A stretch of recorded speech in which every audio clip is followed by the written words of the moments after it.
Znova lepo pozdravljeni v tedenskem pregledu dogajanja po svetu. Tudi tokrat se bomo tako kot zadnjič posvetili razmeram v Siriji, a z nekoliko drugačnega zornega kota. Z našim nekdanjim dopisnikom iz Združenih držav in odličnim poznavalcem razmer v državi Borisom Čibejem se bomo namreč posvetili potezam, ki jih glede Sirije vleče Obamova administracija. Boris, lepo pozdravljen. Dober dan. Začnimo kar pri vzroku za razburjenje zadnjih tednov. Potem, ko je mednarodna skupnost z Združenimi državami na čelu 2 leti in pol praktično ignorirala razmere v Siriji, je zdaj kapljo čez rob predstavlja ta prestop rdeče črte, se pravi uporaba kemičnega orožja. Washington krivdo pripisuje režimu sirskega predsednika Bašarja al-Asada. Pravzaprav o tem sploh ne dvomi, hkrati pa ni predstavil še nobenih jasnih dokazov. Ali lahko Američanom sploh še zaupamo, še posebej glede na fiasko, ki smo ga doživeli v Iraku? Poglejte, to s tem kemičnim orožjem je zelo vprašljivo. Poglejte, doslej edini resni sumi o uporabi kemičnega orožja, ki so bili v javnosti, ampak zelo hitro pomedeni pod preprogo, so bili na začetku maja od bivše tožilke Haškega tribunala Carle Del Ponte, ki je obsodila upornike, da so uporabili ta isti sarin v Siriji. Tega zanimivo nihče ni več naprej raziskoval. Poglejte, to, kar ste rekli, ena analitična agencija, ki se je reče Stratfor, ki svetuje pač vladam po vsem svetu glede obrambe in varnosti, je že enkrat leta 2011 sproducirala nek dokument, v katerem pač poziva, da ne najdejo nek razlog, nek humanitarni karkoli, da bodo lahko posredovali. Ne? To je, mimogrede, to ni na mojem zelniku zraslo, ampak to je, mislim, da je da ima Wikileaks celo materiale, ker je Assange o tem govoril pred parmi dnevi, ne, ampak poglejte zgodovino, no, konec koncev ZDA in njihovih intervencij. Od une križarke Maine na začetku, koncu 19. stoletja do zaliva Tonkin med vietnamsko vojno, do tistega inkubatorja v Kuvajtu, vprašanje, kaj je bilo zares tistimi pokoli na Kosovem, do konec koncev izmišljenega orožja za množično uničevanje. Mislim, to je zgodovina pridelovanja nekih dokazov. In tudi, gledajte, te dokazi, tako imenovani. Prvič, že same te zahodne službe, tuje, mislim, obveščevalne službe ali karkoli, sami teh zahodnih zaveznikov, ki se strinjajo, da je bil uporabljen kemični plin in da kemično orožje in da ga je kao režim uporabil proti upornikom. Že te, poglejte njihove podatke o tem, koliko je bilo žrtev. Pa to imate tam, Francozi govorijo o 400, Američani o 1400, mislim, že o številkah ni nič jasnega, kaj šele, koliko so bile zares žrtve in koga so bile žrtve. Na drugi strani, potem, ko jih poprašaš zares relevantno, mislim, za same te dokaze, in potem pa pridejo z izgovorom, da se toliko tajni, da jih ne morejo pokazati. Z tega se je ruski predsednik Vladimir Putin celo hecal. Ne? Hrati pa vsem bazira na neki, če jaz prav razumem, nekih izraelskih obveščevalnih podatkih, nekih prestreženih telefonih.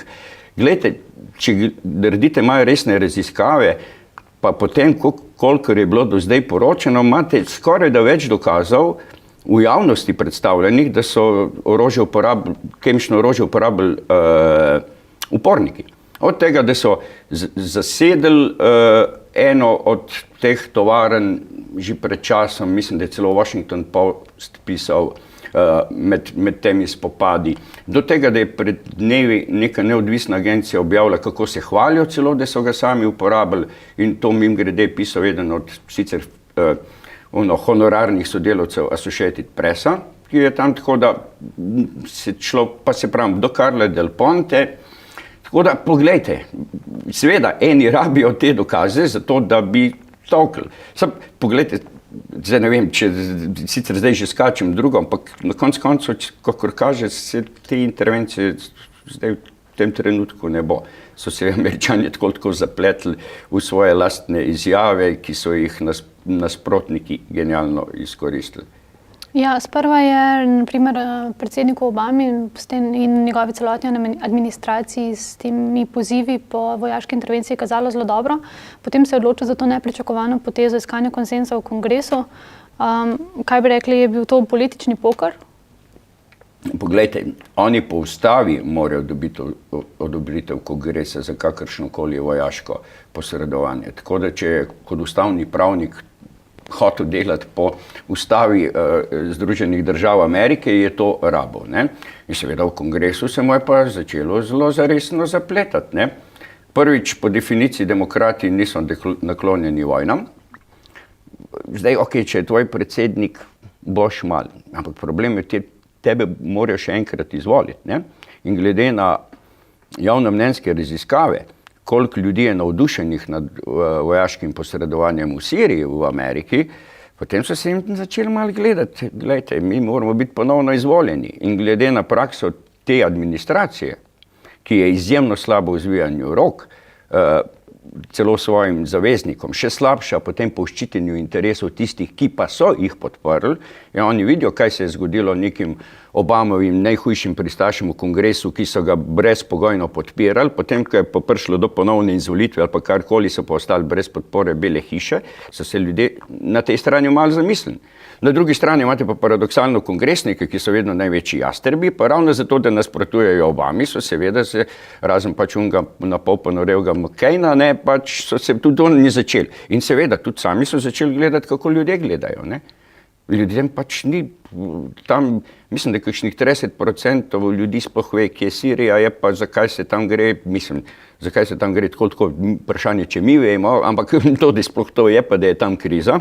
Ve 30%, pa najhujše je pa to, recimo po enih anketah, ki sem jih gledal, da celo tisti, ki mislijo, da je posredovanje omejeno, seveda upravičeno, celo več kot polovica tistih je prepričanih, da bo to povzročilo več škode na širšem Bližnjem vzhodu kot neposredovanje. Tako da...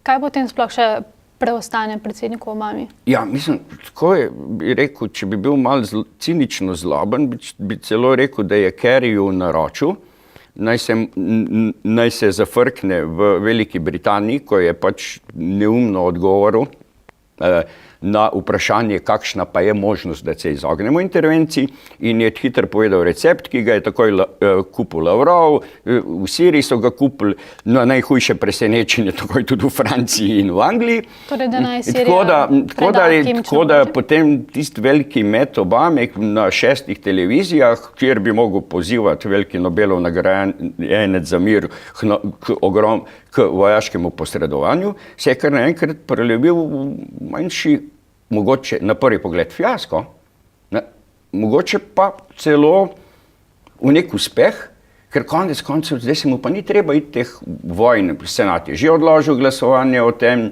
zdaj kako so mogli reči, ja, se ruski predlog pa ni neumen, in kar naenkrat me je v bistvu, ga je mogoče celo rešil pred nekim porazom v kongresu. In tako da je zlobno in cinično rečeno, bi celo rekel, tako da ste se malo s Putinom, Volodja, a me lahko rešiš, daj najti en predlog, tako da se mi treba iti tega na notranjem področju, na notranjih frontah Sirijo odpirati. Torej bi mogoče potem ta predlog, ki so ga zgrabili, se pravi naj Sirija preda kemično orožje, na koncu tudi privedel do pogajanj med sirsko opozicijo in sirskim režimom? Poglejte, do pogajanj bi že prišlo, če jih ne bi blokirali ravno. Celo, mislim, vse pogledajte, kako je, vse so bili nekaj pogajanj, celo generalni sekretar Združenih narodov je nekaj posredoval, ampak je bil tak tihi v bistvu blokada. Mislim, da so celo nekje, sem bral celo na sveti Američanov in zahodnih zaveznikov, upornikom, naj se jih poskušajo čim manj držati, ker jim ni v koristi, da se držijo nekih dogovorov, nekih mirovnih procesov. V tem času so jih oboroževali, v tem času jih je CIA oboroževala. Tako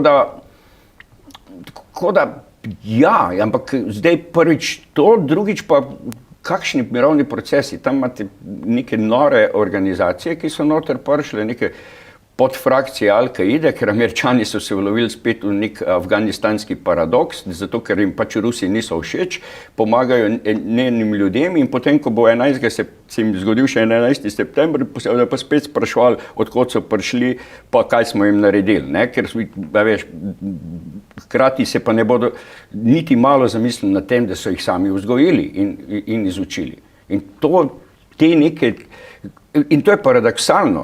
In tukaj je treba tudi gledati tudi v širšem kontekstu. Mislim, pač Sirija, nek zaveznik, ruski, šiiti, ker če suniti delajo svojim šiitom to, kar šiiti delajo sunitom, je čisto v redu, jih podpiramo, oziroma zdaj ob vsem tem velikem zgražanju nad uporabo kemičnega orožja, zdaj prihajajo tajni dokumenti ven, kako so Američani sami spodbujali Sadama Huseina, da uporablja kemično orožje proti Iranu, v tistem času proti šiitom, njihovim ne pravim. Tako so tukaj zdaj Američani čisto lepo podpirali, da je tam sosednje države, tam Bahrein, da so potolkle in poklale svojo pozicijo, medtem ko tukaj je pač druga situacija, tako pač doličnost na delu, ne, totalno. Se pravi, vse skupaj še precej v zraku. Ja, in seveda, to, kar sem rekel, in potem ne pozabite Saudsko Arabijo tukaj zraven, ne pozabite Izrael, ki se je mimogrede že vključil, Izrael je že izvedel vojaško intervencijo v tem času, ne? In konec koncev vse bazira na njihovih obveščevalnih podatkih, ki so pa se toliko strogo zaupni in da jih ne more nihče pokazati. Mislim, tako kot je s kolegom so se zadnjič nekaj hecala, ko so se izmišljevali razloge za napad na Irak. So se jih staj en toliko dobro izmislili, da so lahko šli z njimi pred Združene narode.